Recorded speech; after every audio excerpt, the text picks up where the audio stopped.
पर हमारी गलती रही और हम उनको एक नेता को लेके आ गए उधार के अंदर। उधार का आदमी उधार का ही होता है, वापस चला गया भाग करके। 80 साल का वो बुजुर्ग आदमी सत्ता की लालसा में अपनी मोहरी मंडल के सामने बगावत से उतर आया, वो हमें उधार का माल बोलता है। चुनाव है तो आरोप प्रत्यारोप भी होंगे, कटाक्ष भी होंगे और एक दूसरे के खिलाफ बयानबाजी भी होगी। कुछ ऐसा ही नजारा इस वक्त गुजरात चुनाव में देखने को मिल रहा है। चुनाव प्रचार के मद्देनजर जब राजस्थान के सीएम अशोक गहलोत गुजरात में बतौर सीनियर ऑब्जर्वर पहुंचे तो उन्होंने पाटन जिले के राधनपुर में एक जनसभा को संबोधित किया, जहां उन्होंने बीजेपी नेता अल्पेश ठाकोर पर जमकर निशाना साधा। उन्होंने अल्पेश को उधार का माल तक बता दिया।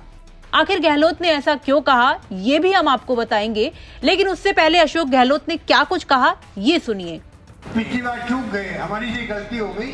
मैं यहाँ प्रभारी था उस वक्त में, रघु भाई को टिकट उस वक्त मिलना चाहिए था, पर हमारी गलती रही और हम उनको एक नेता को लेके आ गए उधार के अंदर। उधार का आदमी उधार का ही होता है, वापस चला गया भाग करके। इसलिए गलती हमारी हुई, भुगतना पड़ा, रघु भाई को इंतजार करना पड़ा। पर मैं समझता हूँ कि आपने सही फैसला किया, इनको कामयाब किया। आपको बता दें कि अल्पेश ठाकुर हाल ही में कांग्रेस छोड़कर भाजपा में शामिल हुए हैं, इसलिए अशोक गहलोत ने उन्हें उधार के माल की संज्ञा दे डाली। तो वहीं अल्पेश ने भी पलटवार करते हुए अशोक गहलोत पर जमकर हमला बोला। उन्होंने कहा कि उस आदमी को पार्टी ने 40 साल सत्ता दी। 80 साल का वो बुजुर्ग आदमी सत्ता की लालसा में अपनी ही पार्टी के खिलाफ बगावत पर उतर आया।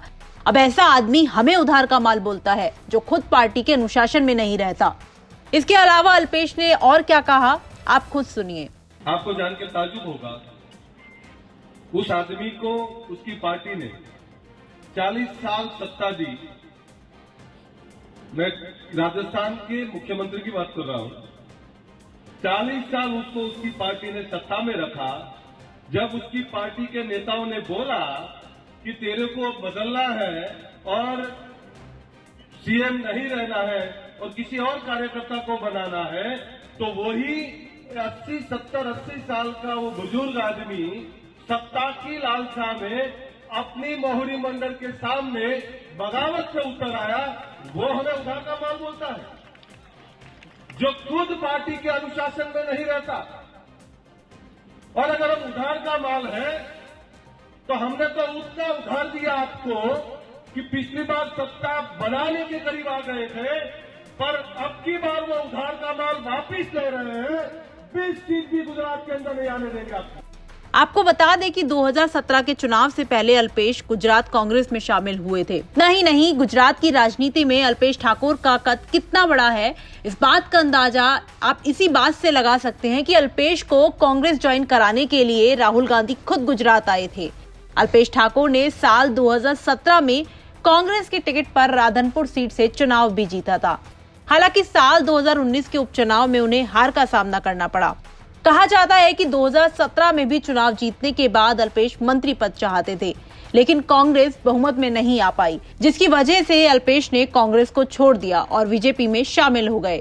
अब वो कांग्रेस पर हमलावर होकर लगातार भारतीय जनता पार्टी का प्रचार कर रहे हैं। ब्यूरो रिपोर्ट, राजस्थान तक।